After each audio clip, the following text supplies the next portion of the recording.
शराब नई बोतल में। जितने भ्रष्टाचार के आरोपी आज तक जेल गए सबने इन वर्बेटम यही बोला। लालू प्रसाद यादव जी जब 97 में जेल गए उन्होंने कहा मेरे खिलाफ ये षड्यंत्र है। अब वही पुराना बहाना, वही पुरानी शराब, केवल बोतल नहीं और केवल नई राजनीति है कि एक बोतल के बदले दूसरी बोतल फ्री। खत्म। किसने रोक लिया था आपको केस खत्म करने से? दिखाते कोर्ट को गवाह, दिखाते कोर्ट को जी हमने 2 साल में 1000 से ज्यादा रेड कर दी और हमें जो है ये प्रूफ मिला। एक चवन्नी नहीं ढूंढ पाए, एक पैसे तुम्हारा है, सरदार भी तुम्हारा है और तुम झूठ को सच लिख दो ये अखबार भी तुम्हारा है। और इस दौर के फरियादी अगर जाएं तो जाएं कहां, कानून भी तुम्हारा और दरबार भी तुम्हारा है। नमस्कार दोस्तों, स्वागत है आप सभी लोगों का एक और नई कमाल की डिबेट वीडियो में। जी हाँ दोस्तों, आज के इस डिबेट में आप सभी लोगों को देखने को मिलने वाले हैं सुधांशु त्रिवेदी, आशुतोष वर्मा और आलोक जी। जी हाँ दोस्तों, जो अपने आलोक जी हैं वह दोस्तों थोड़ा घुमा फिरा के मतलब सुधांशु त्रिवेदी की फैक्ट की बातों की जवाब दे रहे थे, लेकिन दोस्तों जो अपने आलोक शर्मा है वह अच्छे से जवाब दे रहे थे और उनकी बातों को पूरा भी क्लियर कर रहे थे जो ऑडियंस के बेस पे फैक्ट की मतलब बातें बनी थी। तो वीडियो में आज बहुत ही ज़्यादा मजा आने वाला है एंड फैक्ट की बातें सुन के आप सभी लोगों को बहुत ज़्यादा मजा आएगा। तो आप सभी लोग कृपया करके फैक्ट की बातों के मिस मत कीजिएगा एंड वीडियो को हम बिना देरी के चलिए स्टार्ट कर लेते हैं। बट उससे पहले अभी तक आप सभी लोगों ने हमारे वीडियो को लाइक नहीं किया तो जल्दी से आकर के वीडियो को लाइक करो एंड चैनल को सभी लोग सब्सक्राइब कर ले। अगर आप सभी लोगों ने अभी तक सब्सक्राइब नहीं किया तो जल्दी से आकर के सब्सक्राइब करो, क्योंकि दोस्तों रीच बढ़ेगा तभी मैं मोटिवेट होकर के वीडियो बना पाऊंगा। तो चलिए वीडियो को स्टार्ट कर लेते हैं और वीडियो का मजा लीजिए। उनकी पॉलिसी में रोड़े अटकाए, इसीलिए उनका जो प्रॉफिट मार्जिन है वो नीचे गिर गया। क्या करते हैं सुधांशु जी? पॉलिसी प्रॉपर्ली इंप्लीमेंट नहीं करने दी, इनकी जांच होनी चाहिए, इन पे एफआईआर होनी चाहिए एलजी साहब पे। नाविका जी, ये कोई नया डिफेंस नहीं है, ये कोई नया डिफेंस नहीं है। अगर आप देखें तो ये वही है पुरानी शराब नई बोतल में। जितने भ्रष्टाचार के आरोपी आज तक जेल गए सबने इन वर्बेटम यही बोला। लालू प्रसाद यादव जी जब 97 में जेल गए उन्होंने कहा मेरे खिलाफ ये षड्यंत्र है। कोई जाके चेक कर ले, उन्होंने कहा मेरे खिलाफ ये कॉन्स्पिरेसी है। शिबू सोरेन 2006 में जेल गए, उन्होंने कहा मेरे खिलाफ ये षड्यंत्र है। करुणानिधि जेल गए सन 2000 में, उन्होंने कहा मेरे खिलाफ ये षड्यंत्र है। और जिन अभी आपकी बाइट में जिन कनिमोझी, ए राजा और सुरेश कालमाणी का, उन्होंने भी कहा था हमारे खिलाफ षड्यंत्र है। भैया आप तो नई राजनीति में ऐसा आए थे, ये तो पुरानी राजनीति के भी आप वही पुराना बहाना, वही पुरानी शराब, केवल बोतल नहीं और केवल नई राजनीति है कि एक बोतल के बदले दूसरी बोतल फ्री। अब मैं इनसे ये पूछना चाहता हूं, चलिए इन्होंने कहा कि शराब पॉलिसी ऐसी थी वैसी थी, चलिए वो सारी बातें टेक्निकल अलग। मुझे सिर्फ ये बता दें कि अगर इनके हिसाब से शराब घोटाले में कोई इनकी गलती नहीं थी, इसके बावजूद इनके नेता जेल चले गए, तो कोर्ट भी गलत था, चार्जशीट भी गलत थी, मैंने सारी बात मान ली इनकी, चलिए एक बार के लिए मान लेते हैं। तो केजरीवाल जी ने रिजाइन नहीं किया, फिर मनीष सिसोदिया से रिजाइन क्यों करवा दिया गया? आप बताइए मुझे। अगर एक ही चीज में दोनों लोग जेल जा रहे हैं और आप ये यहां पे दहाड़ कर चिंगाड़ के कह रहे हैं कि आपके अनुसार वह आरोप गलत है, तो उसी आरोप पर आपके उप मुख्यमंत्री को आप इस्तीफा दिलवा रहे हैं और मुख्यमंत्री से इस्तीफा नहीं दिलवा रहे। कम से कम इसका खुलासा कर दीजिए, शराब की नीति सही को वापस सवाल करने और खुलासा जवाब अनमोल जी कृपया मुझे ये बता दीजिए दर्शकों के सामने और आपका चरित्र साफ हो जाए। नाविका जी, मैंने एक बहुत साधारण सा सवाल पूछा था कि भैया 2.5 साल हो गए, 2.5 साल से पूरा जोर लगा दिया आपकी ईडी ने, आपकी सीबीआई ने, आपकी दिल्ली पुलिस ने, भारतीय जनता पार्टी ने।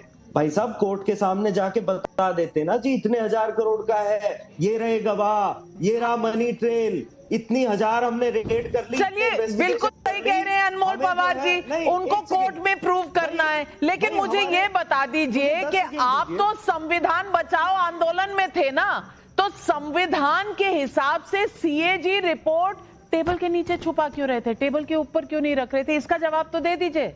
नाविका जी, मैं उनके सवाल का जवाब दे दूं, फिर मैं आपका भी जवाब दूंगा। मैं तो बस ये कह रहा हूं कि भाई साहब कोर्ट में जब तुम ये कहते थे 30 अक्टूबर 2023 के फैसले में, जब तुमने सर्वोच्च न्यायालय को कहा था जी 6 महीने में सजा करा देंगे इन्हें, 6 महीने में सारी तहकीकात करके केस खत्म कर देंगे, तो आज तो 2.5 साल हो गए, क्यों नहीं किया केस खत्म?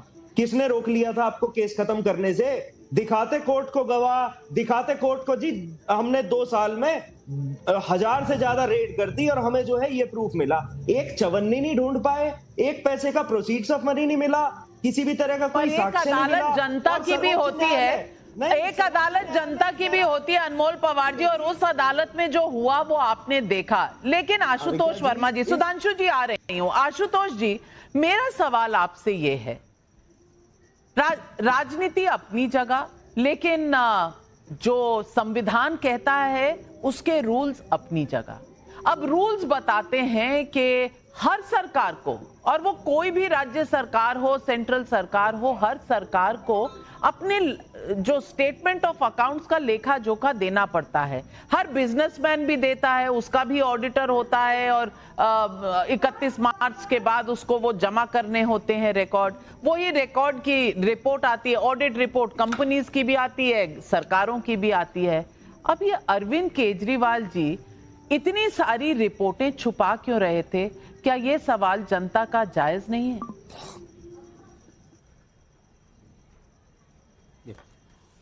देखिए नाविका जी, कहते हैं ना कि लश्कर भी तुम्हारा है, सरदार भी तुम्हारा है, और तुम झूठ को सच लिख दो ये अखबार भी तुम्हारा है, और इस दौर के फरियादी अगर जाएं तो जाएं कहाँ, कानून भी तुम्हारा और दरबार भी तुम्हारा है। इस देश में सीएजी की स्थिति लगभग ऐसी ही है। वो सीएजी जिसकी अपॉइंटमेंट के सोल जिम्मेदारी प्रधानमंत्री के ऊपर होती है, और कई बार इस पे सवाल उठे हैं। आप सबको याद होगा एक नाम विनोद राय। इस देश में ऐसा सीएजी चेयरपर्सन कभी नहीं देखा जिन्होंने यूपीए सरकार में 2G स्कैम के लिए 1,76,000 का घोटाले की बात करी अपनी रिपोर्ट में, और वो ऐसा घोटाला जो कभी हुआ, सरकार गिर गई। तो कोई सीएजी की रिपोर्ट पे किसी को तय कर दे कि सच है कि झूठ है, वो तो सरकार के ऊपर होता है। मुझे याद है गुजरात के सीएम केशुभाई पटेल के ऊपर भी सीएजी की रिपोर्ट आई थी, जिसमें उनके ऊपर आरोप लगा था कि वो यूएसए, यूके, नीदरलैंड और बेल्जियम जैसे देशों में अपनी पर्सनल यात्राओं पे कर रहे थे। तब भारतीय जनता पार्टी ये चिल्ला रही थी। मुझे याद है कि गुवाहाटी मेडिकल कॉलेज में 3.5 करोड़ का खाना खिला दिया गया उन पेशेंट्स को जो पेशेंट्स कभी भर्ती ही नहीं हुए। इसी तरह के तमाम राजनीतिक द्वेष के कारण ये सीएजी रिपोर्ट बनाई जाती है। इसकी ऑथेंटिसिटी चैलेंज वही हो जाती है जब उसके ऊपर कोर्ट केस करती है और अपना कहीं वर्डिक्ट देती है। देखिए, बड़ा दुखद है कि भारतीय जनता पार्टी परोक्ष रूप से जब चुनाव नहीं जीत सकती है तो इन कंपनियों के साथ, इन चेयरपर्सन के साथ में अपना चुनाव लड़ती है। इतनी हियरिंग हो गई, इतनी जेल हो गई, आम आदमी पार्टी के एक भी वहां से आपकी रिकवरी क्यों नहीं हुई? अगर इतनी ही परेशानी थी तो आप कम से कम साबित कर देते, एक चार्जशीट डायल कर देते। भारतीय जनता पार्टी प्रोपेगेंडा बनाती है, चुनाव लड़ती है उस प्रोपेगेंडे पे, और फिर अपनी पीठ खुद ठोकती है। और कुल मिला के जो आज जो अरविंद केजरीवाल जी शीला दीक्षित जी के खिलाफ कर रहे थे, वो प्रोपेगेंडा नहीं था? वो प्रोपेगेंडा नहीं दिखा आपको?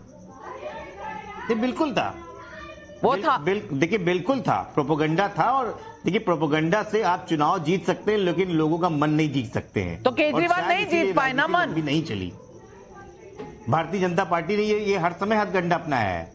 मुझे लगता है कि ये इस पे बहुत पारदर्शिता रखनी चाहिए। कम से कम सीएजी के जो चेयरपर्सन हैं उनकी नियुक्ति पे एक ऐसी समिति गठित होनी चाहिए। लेकिन हम भारतीय जनता पार्टी से कहां उम्मीद कर सकते हैं? ये भारतीय जनता सुधांशु जी, गलती सारी आप ही की है। आप प्रोपेगेंडा भी करते हैं, नियुक्ति भी करते हैं, रिपोर्ट भी आपकी, सवाल भी आपके, प्रोपेगेंडा भी आपका। जवाब दीजिए।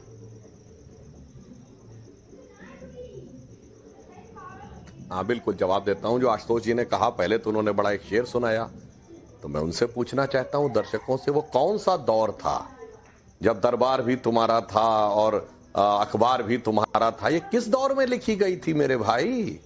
ये कांग्रेस के ही दौर में लिखी गई थी। क्या गजब, आप लोग जिनके साथ खड़े हैं उन्हीं की ऐसी तैसी करवाते हैं, बढ़िया शेर सुनाते। उसके बाद आप लोग ये, तो आपने जो ये कहा, दूसरी बात मैं आपसे कहना चाहता हूं, आपने सीएजी के ऊपर सवाल उठा दिए कि साहब सीएजी की रिपोर्ट पूरी तरीके से मैनिपुलेटेड, और उसमें आप क्या क्या बोल गए। कितनी ही सरकारों के खिलाफ सीएजी की रिपोर्ट आई, और उन सरकारों ने टेबल किया कि नहीं?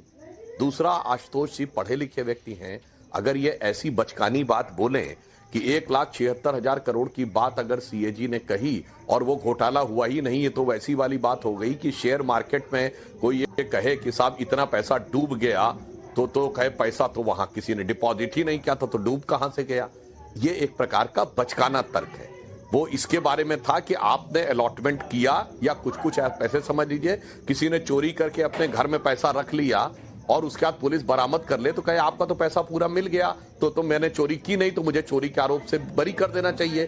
क्या ये इस प्रकार के हास्यास्पद तर्क दिए जा सकते हैं? दूसरी बात, एक यथार्थ बताना चाहता हूं, शायद आप ये जो लोग बैठे हैं पैनल पे इनको पता भी होगा और ना भी पता हो, शायद आपको पता है कि सीएजी की रिपोर्ट संसद की किस कमेटी के सामने रखी जाती है। तो दोस्तों ये वाला डिबेट आपको कैसा लगा? जी हाँ दोस्तों, सुधांशु त्रिवेदी, आलोक का और आशुतोष शर्मा का ये वाला डिबेट अगर आपको जरा सा भी अच्छा लगा हो तो आप सभी लोग हमारे वीडियो को लाइक कर सकते हैं, चैनल को सभी लोग सब्सक्राइब कर सकते हैं एंड सभी लोगों के पास शेयर कर सकते हैं। दोस्तों सभी फ्रेंड्स ग्रुप एंड भाई बहन रिश्तेदार सभी के पास शेयर कर दीजिए जिसको पॉलिटिक्स में थोड़ा सा भी इंटरेस्ट हो। एंड वीडियो को अगर अभी तक आप सभी लोगों को लाइक करने किया तो आप सभी लोग भी लाइक कर दो एंड सब्सक्राइब भी कर दो ऐसे ही मज़ेदार वीडियोज़ देखने के लिए।